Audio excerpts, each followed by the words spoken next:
ನಮಸ್ತೆ ನನ್ನ ಪ್ರೀತಿಯ ರೈತ ಬಾಂಧವರೇ ಹಾಗೂ ನನ್ನ ಚಾನಲ್ನ ವೀಕ್ಷಕರೇ. ಈ ದಿನ ನಾವು ನೋಡಿ ಇಲ್ಲಿದೆ ನಿಂಬೆ ಗಿಡ ಅಥವಾ ನಿಂಬೆ ಹುಲ್ಲು, ಇದರ ಬಗ್ಗೆ ಅಥವಾ ಮಜ್ಜಿಗೆ ಹುಲ್ಲು ಎಂಬುದರ ಬಗ್ಗೆ ನಾವು ಮಾಹಿತಿಯನ್ನು ತಿಳಿದುಕೊಳ್ಳೋಣ. ಇದು ತುಂಬ ಔಷಧೀಯ ಗುಣವನ್ನು ಹೊಂದಿದೆ. ಇದು ನಿಮ್ಮ ಮನೆಯಲ್ಲಿ ಹೊಲ ಗದ್ದೆ ಪಾಟ್ಗಳಲ್ಲಿ ಒಂದು ಕಡ್ಡಿ ನೆಟ್ಟರೆ ತುಂಬ ಚೆನ್ನಾಗಿ ಅದು ಬೇಗ ಬರುತ್ತದೆ. ಇದು ಹುಲ್ಲಿನ ಜಾತಿಯ ಸಸ್ಯವಾಗಿದೆ. ಇದಕ್ಕೆ ನಿಂಬೆ ಹುಲ್ಲು ಅಂತ ಏನು ಕರೀತಾರೆ ಅಂದರೆ, ಇದನ್ನು ನಾವು ಕೈಲಿ ಪ್ರೆಸ್ ಮಾಡಿ ಅದರ ಘಮವನ್ನು ತಗೊಂಡ್ರೆ ನಿಂಬೆ ಪರಿಮಳಯುಕ್ತವಾಗಿರ್ತದೆ. ಹಂಗಾಗಿ ಇದನ್ನು ನಿಂಬೆ ಹುಲ್ಲು ಅಂತ ಕರೀತಾರೆ. ಹಾಗೆ ಇದರ ಅನುಕೂಲ ತುಂಬ ಇದೆ. ಇದರ ಅನುಕೂಲ ಏನಪ್ಪ ಅಂತ ಅಂದರೆ, ಇದನ್ನು ತೈಲವಾಗಿ ರಕ್ತ ನ್ಯೂನತೆಗೆ ಸಂಬಂಧಿಸಿದಂತೆ, ಚರ್ಮದ ರಂಧ್ರದಲ್ಲಿನ ಕೆಟ್ಟ ಕೀಟನಾಶಕಕ್ಕೆ ಸಂಬಂಧಿಸಿದಂತೆ, ಹಲ್ಲು ನೋವಿಗೆ, ಹಲ್ಲು ವಾಸನೆ ಇದ್ದರೆ ಇದನ್ನು ಜಿಗಿಯೋದ್ರಿಂದ ಹಲ್ಲು ನೋವು ವಾಸಿಯಾಗುತ್ತದೆ. ಮತ್ತು ಮೂತ್ರ ಸಮಸ್ಯೆ ಇದ್ದವರಿಗೆ, ದೇಹದಲ್ಲಿ ವಿಷ ಹೊರ ಹಾಕಲು, ನಿದ್ರಾಹೀನತೆಗೆ ಸಂಬಂಧಿಸಿದಂತೆ ತಂಬುಳಿ ಮಾಡ್ಕೊಂಡು ಸಹ ಕುಡಿಬೋದು. ಹಾಗೆ ಸೊಳ್ಳೆ ಬಾರದಂತೆ ಇದನ್ನು ಮೈಗೆ ಹಚ್ಚಿಕೊಳ್ಬೋದು. ಸೌಂದರ್ಯವರ್ಧಕವಾಗಿ ಕೂಡ ಇದನ್ನು ನಾವು ಯೂಸ್ ಮಾಡ್ಬೋದು. ಜ್ಯೂಸ್ ಆಗಿ ಕೂಡ ಇದನ್ನು ಯೂಸ್ ಮಾಡ್ಬೋದು. ಮುಟ್ಟಿನಲ್ಲಿದ್ದಂತಹ ನೋವುಗಳಿಗೆ ಇದರ ಜ್ಯೂಸ್ ಮಾಡಿ ಕುಡಿಯೋದ್ರಿಂದ ಅದು ಕೂಡ ಪರಿಹಾರ ಆಗುತ್ತದೆ.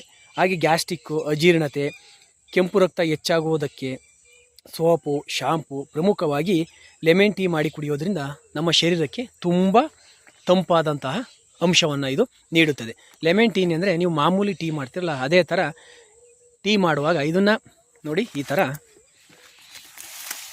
ತುಂಡು ಮಾಡಿ, ನೋಡಿ ಇದರಲ್ಲಿ ಚಾಕಲ್ಲಿ ತುಂಡು ಮಾಡಿ ಅದನ್ನು ಹಾಕಿ ಚೆನ್ನಾಗಿ ಕುದಿಸಿ ನಾವು ಟೀ ಮಾಡಿ ಕುಡಿಯೋದ್ರಿಂದ ತುಂಬ ಅನುಕೂಲಕರವಾಗಿರುತ್ತದೆ. ಈ ಟೀಯಿಂದ ತುಂಬ ಅನುಕೂಲಕರತೆ.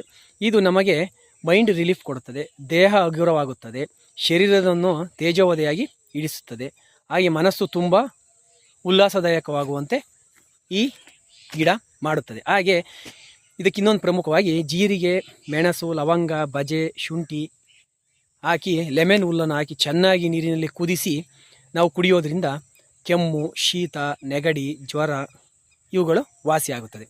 ಹಾಗೆ ಇನ್ನೊಂದು ಪ್ರಮುಖವಾಗಿ ನಮ್ಮ ಒಂದು ಟೀಮ್ ಇದೆ. ಆ ಟೀಮು ಇದರಲ್ಲಿ ಒಂದು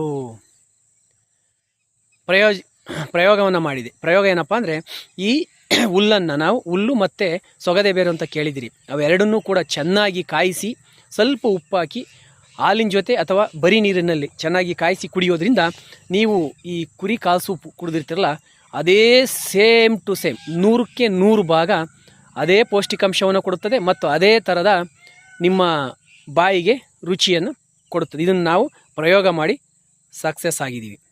ಹೀಗೆ ಇದರ ಅನುಕೂಲ ತುಂಬ ಇದೆ. ಹಾಗೆ ಈ ಗಿಡ